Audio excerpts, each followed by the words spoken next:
Trouble. People have been complaining about it for a long time. People have been busy writing about trouble for a long time too, as the poem by David Keppel illustrates.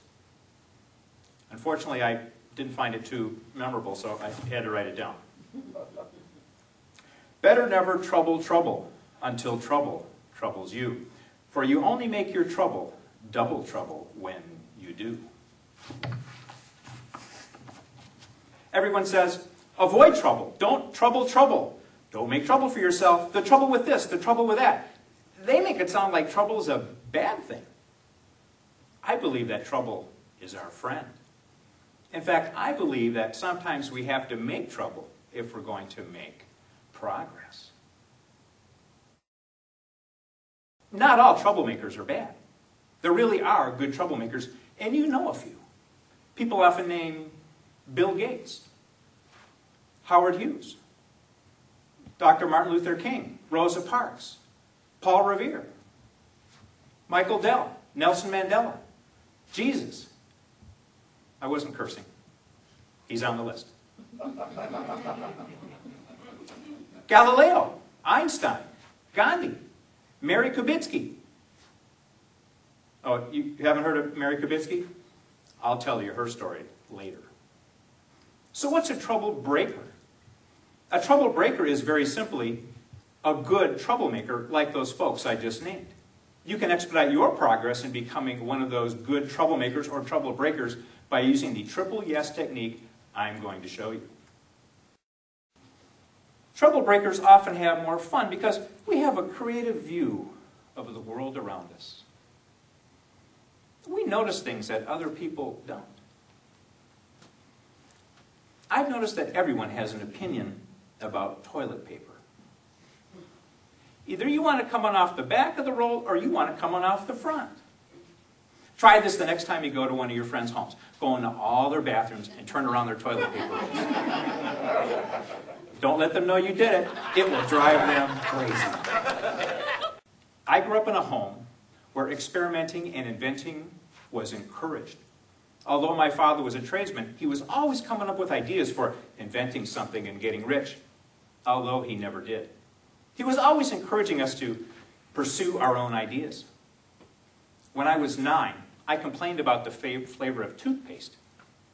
Mint is kind of caustic to a 9-year-old. I asked him, why doesn't toothpaste come in root beer or lemon?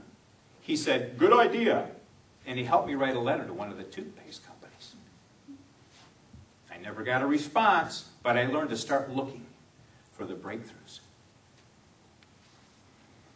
As a senior in high school, I asked this fabulous girl, the girl of my dreams, to the homecoming dance.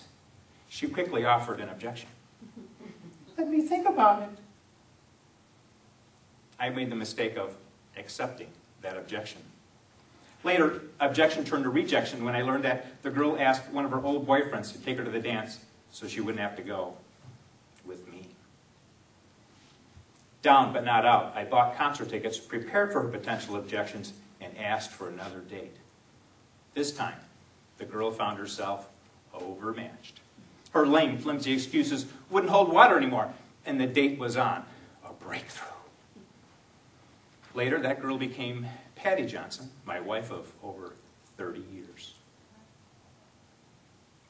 While she does continue to offer objections from time to time, I have gotten her to agree to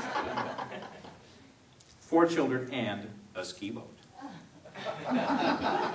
Let's talk about Mary Kubitsky for a moment. Back in 2004, Pontiac was getting ready to launch their new G6 model. Mary was to be the advertising manager on the launch team. Imagine for a moment, you're sitting in a conference room at Pontiac Motors while the advertising team is coming up with ideas for doing the launch. Let's build a website. Let's place ads on primetime television. Let's rent billboards in major cities. Then Mary chimes in. I know. Let's give away 300 cars. It'll only cost $8 million. Mary's idea was to give away a brand new Pontiac G6 to each member of Oprah Winfrey's studio audience. How might you imagine the other folks in the room would have responded to that? Well, that sounds pretty expensive. That's pretty risky. But we ain't never done that before. But Mary Kubitsky decided to go for it. In September 2004, 276 people filed into Oprah's studio for the season opener. Can you imagine their feelings when Oprah announced that each one of them would be receiving a new car? The Pontiac G6 website received 242,000 hits within 24 hours, 8 times the previous rate. More importantly, the media had picked up the story of the giveaway over 600 times. And Mary got all of that exposure for a paltry $8 million. Of course, after the fact, she's labeled a genius. The professor of advertising and marketing at the University of Detroit Mercy stated, "This may go down in history as the lowest cost, biggest bang for your buck product launch in the history of automobiles."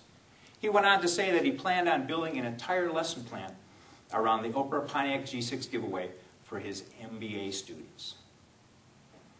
Did Mary Kubitsky go for it? Yes. Did Mary learn from the experience? Yes. Is she and Pontiac better off because of it? Yes. That's the power of the triple yes in action. Well, this is my way of telling you that I'm ready to stop talking and that you have just seen the tail end of my presentation. I wish you much success as you use the triple yes to become trouble breakers who get more done, have more fun, and achieve your inspiring goals. Good day.